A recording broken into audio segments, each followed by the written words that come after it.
iOS 쪽 같은 경우에는요, iOS는 이제 여기에 그 지금 캘린더 매니지 .h 파일을 만들어 가지고요. 이 안에 이렇게 임포트 하고서 밑에 그 인터페이스 요 블록 선언을 해놨는데요. 요 안에다가 RCT 익스포트 모듈이라는 부분을 이제 실행을 해주게 되면은 얘가 실제적으로 브릿지하고 통신을 해가지고 리액트 네이티브하고 통신을 하는 그런 네이티브 클래스로서 그 동작을 시킬 수 있게 세팅을 할 수가 있고요. 그런 다음에 그 안에다가 자, add 이벤트라는 이름하고 그 안에 어떤 내용들을 받을 것인지에 대한 그런 선언들을 쭉 해놓는 익스포트 메소드 부분을 처리를 해주게 됩니다. 그래서 여기에서 익스포트 메소드 뭐 이 부분 같은 경우에는 정해진 거지만 저 안에 add 이벤트 같은 경우가 그 앞서 토스트 메시지 했던 거에 그 메시지명을 우리가 그 메소드 이름을 show라고 이름을 지정을 해놨던 것처럼 여기에서는 add 이벤트라는 이름의 메소드를 추가를 할 거다. 그리고 거기에 이제 네임과 로케이션 뭐 이런 것들을 받을 것이다 라고 뒤에 파라미터 지정을 해놓고 그런 다음에 여기서는 지금 로그만 찍어 놨습니다만 실제로 그 받은 값을 가지고서 처리하는 내용들은 저 안쪽에 추가가 돼야 되겠죠. 자, 리액트 네이티브에서는요, 지금 이제 아까 페이지 그 나눠놨던 거를 좀 그냥 한 파일 안에서 쭉 호출할 수 있게 짧게 써놨는데, 네이티브 모듈 임포트를 하고 그 안에 이제 캘린더 매니저라는 걸로 우리가 이름을 지어서 놔뒀죠. 그런 다음에 그 안에 우리가 add 이벤트라는 이름을 쓰기로 했고 그 뒤에 그 이름과 그러니까 그 이벤트명과 그 뒤에 로케이션 이렇게 넘어가게끔 호출을 해서 이렇게 호출을 하게 되면은 뭐 버튼 이벤트나 그런 곳들에서 호출을 하게 될 텐데 그러면은 캘린더 쪽에 뭐 이벤트 내용을 추가를 하게 되는 그 특정 이벤트를 추가를 하게 되는 그런 부분들이 호출이 되게 됩니다. UI 모듈도 형태는 그러니까 UI 모듈 작업은 비슷합니다. 그래서 여기 이제 그 M 파일 안쪽에다가 이렇게 블록을 만들어서 중간에 보면은 이제 RCT 익스포트 모듈이라고 되어 있는 저 부분이 이제 제일 중요한 부분이고 그 아래 어떤 뷰를 이제 어떤 UI 뷰를 표시할 것이냐 그 부분들을 이제 사용하던 그 UI 뷰를 그대로 리턴을 해주게 되면은 기존에 사용하던 그 뷰 컴포넌트를 그대로 익스포트를 시켜줄 수가 있고요. 자, require native component라는 명 자체는 안드로이드 쪽에서나 iOS 쪽에서나 가리지 않고 동일하게 사용을 합니다. 그래가지고 여기 이제 RNT map이라는 이름의 컴포넌트를 로드를 해가지고 익스포트를 이렇게 시켜놓고요. 그런 다음에 화면상에는 마찬가지로 임포트 해가지고 일반 뷰 컴포넌트처럼 태그 형태로 값을 넣어 주실 수 있습니다. 배치를 하게 되면은 이제 리액트 네이티브 단 쪽에서는 뭐 사용자 로그인 전후에 대한 상태로 표시를 하고 안 하고에 대한 처리 같은 것들도 기본적으로 저 태그를 그대로 기존에 컨트롤 하던 대로 하기만 하면 그 영역에 이제 컴포넌트가 표시가 되거나 혹은 되지 않거나 그런 것들을 자유롭게 조절을 해 주실 수가 있습니다. 자, 그리고 이제 이게 그 앞에서부터 계속 네이티브 쪽의 모듈들을 불러온 다음에, 그러니까 지금 다른 컴포넌트들은 대부분 작업을 하면은 우리가 ES6 그 규격에 맞춰가지고 익스포트를 해놓고 다른 데서 임포트를 해가지고 쓰는 형태로 작업을 했는데, 근데 지금 여기는 보시면은 모듈에 익스포트 해가지고 그 Node.js 표준 방식으로 익스포트를 시켜놨어요. 근데 네이티브 쪽은 모듈 익스포트를 해야 익스포트가 되더라고요. 정확히 규격상으로는 익스포트, 그러니까 ES6에는 익스포트 디폴트 문법하고 그리고 Node.js의 모듈 익스포트 하는 거하고 지금 저희가 사용하는 패턴상에서는 두 개가 차이가 없어야지 되는데 근데 익스포트 디폴트는 동작을 안 해서 저희도 일단 저 부분들은 그 리액트 네이티브 그 네이티브 컴포넌트랑 연동되는 부분들은 다 모듈 익스포트로 작업을 해놨습니다. 혹시 나중에 작업을 하시다가 그 부분이 좀 익스포트 디폴트를 해놨더니 잘 안 된다라고 하실 때에는 저 부분만 모듈 익스포트로 변경을 하시고서 해보시면은 아마 동작을 하실 겁니다. 일단 네이티브 연동에 대한 부분들은 대략 이런 내용들이고요.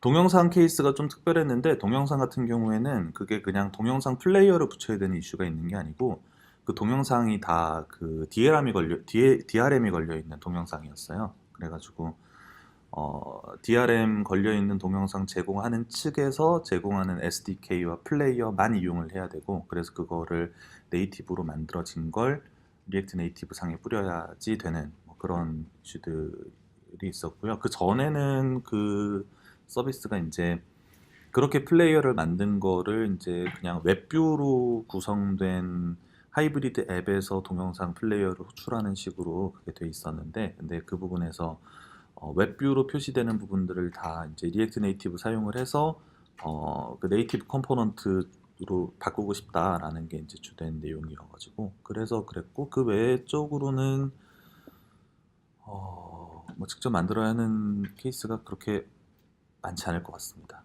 있을 수도 있겠죠.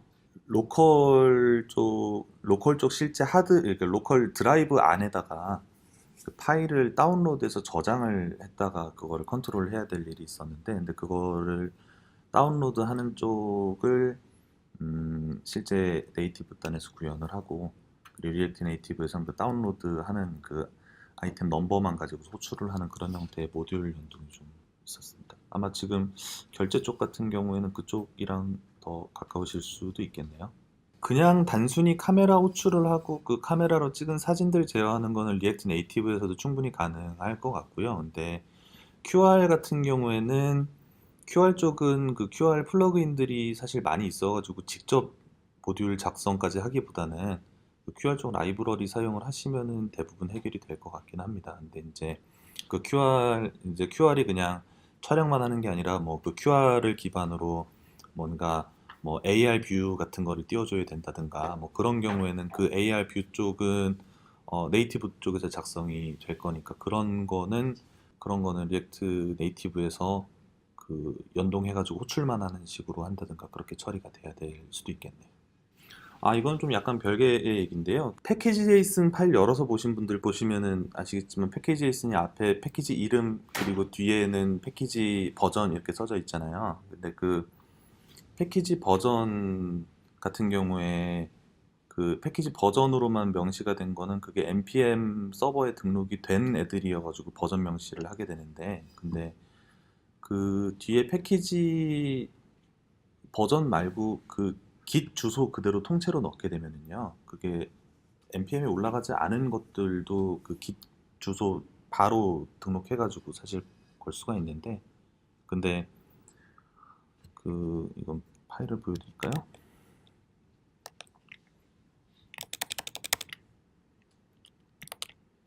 자, 여기 패키지 제이슨 보면은요, 패키지 제이슨 보면은 여기 앞에 이 이름이 있고 뒤에 버전이 들어가게 되는데, 네, 저희 그 깃허브에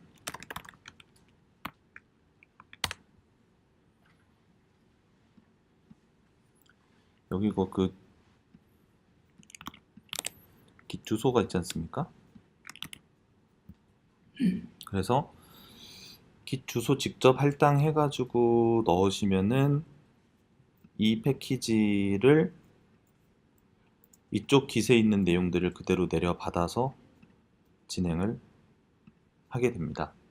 그래서 보통 어떨 때 많이 쓰냐면은 패키지 하나를 찾았는데 패키지가 좀 관리가 안 된 지 오래돼가지고 바로 동작은 안 하는데, 근데 설정 파일 조금만 한 두세 개만 바꾸면은 동작할 것 같은 그런 때, 그러면은 그 패키지를 그대로 라이센스를 꼭 보시고 패키지를 포크를 해서 내가 수정을 조금 한 다음에 사용을 하죠. 그런 식으로 할 때 많이 쓰는데요. 좀 전에 그 있는 거 사용하자 얘기하다 보니까 갑자기 생각이 나가지고.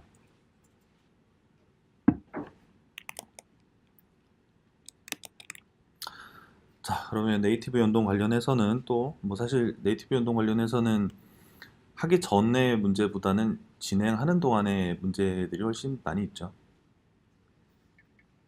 특히 이제 연동이 시작됐을 때에는 정말 그 서로 분담과 협력이 잘 안 되면은 서로 할 수 있는 일들을 이제 연동이 되기 시작하면서 막 상대방에게 떠미는 일들이 많이 지게 되는데 작업에 문제가 되는 건 기술적인 것들보다 그런 것들이 좀 더 많은 것 같아요.